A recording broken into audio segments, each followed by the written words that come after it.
The love I lost. I was in my third year of college, sitting alone in my room, lost in my thoughts. Relationships weren't even on my mind. Not after what happened. I had just walked away from a 2-year relationship, out of pure ignorance. Looking back, I thought she was a little controlling. She was 2 years older than me, but that never really mattered. I just didn't know how to handle love back then. Then, out of nowhere, my best friend burst into my room, grinning from ear to ear. "I found a girl for you," he said, like he had just discovered some rare treasure. "You have to meet her." I didn't hesitate. The idea of meeting someone new felt like a fresh start, a chance to move forward. But I had no idea that this meeting would change everything. Then I saw her. She had the kind of beauty that made time slow down.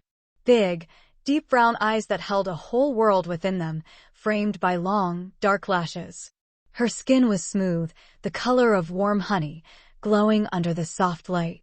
Her lips, full, soft, and slightly parted in a shy yet knowing smile, sent a quiet thrill through me.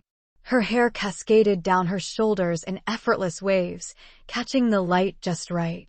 And then there was her voice, gentle, like a soft melody, but carrying a quiet strength beneath it. She smiled at me and stood up. The moment our eyes met, something shifted. It was as if we had known each other for years. No awkward introductions, no forced conversations, just an instant connection, like two souls recognizing each other in a crowded world. We stepped outside, and the conversation flowed like a river. It was effortless, natural, the kind that makes you forget about time. By the time we parted ways, she had my number, and to my greatest surprise, she called me when she got home. That was the beginning of something beautiful. She called me the next morning too, her voice being the first thing I heard as I woke up. And from that moment, our conversations never stopped. I don't even remember ever officially asking her out. All I remember is that we fell in love. Deeply. Time passed, and as our love grew, so did the passion between us. We waited a full year before taking that final step, making love for the first time. I was her first, she was mine. It was something sacred, something unforgettable. It's been 14 years since that moment, and even now, it feels like it was just yesterday. They say you never forget your first love. They were right. I was so sure she was the one. I had no doubt in my heart that I would spend the rest of my life with her. But knowing something and acting on it are two very different things.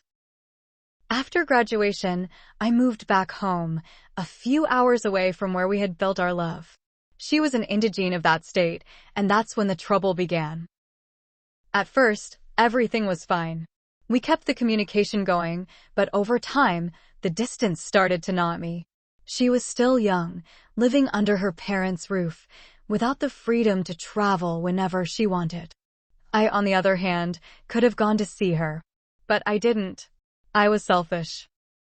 Still, she found ways. Any small opportunity she had, she would take the risk to come visit me. Her mother welcomed me like a son, kind, loving, a true godsend. Even though I was just in my early 20s, she approved of our relationship because she saw the best in both of us. And what did I do in return? I slowly started pushing her away. I started picking fights over the smallest things, getting angry over nonsense. She was patient, forgiving, always trying to make things right, even when she wasn't at fault. Every time we spoke, no matter how the conversation went, she always ended with the same words, "I love you." It was a constant in my life, something I thought would always be there. And like a fool, I took it for granted. For 6 years, she endured hell because of me. And yet, she stayed. Even when she found out about my unfaithfulness, yes, she knew. I saw it in her eyes, the pain, the silent heartbreak. But instead of walking away, she held on tighter, kept trying to fight for us. I should have fought for her too.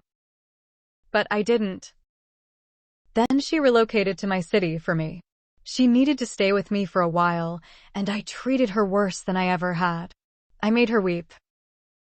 Even as I write this now, I feel the weight of it. How often do we take for granted the people who love us the most, only to chase after those who don't even see us?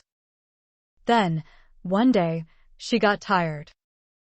She stopped calling, stopped trying, stopped fighting for something that only she was holding on to. And then, she met someone else. Someone who treated her the way she deserved. Someone who saw her worth, cherished her, loved her without games or hesitation. He married her. Today, she's happily married with 3 beautiful children. And me? I got exactly what I deserved. That's a story for another day, but let's just say, life taught me my lesson the hard way.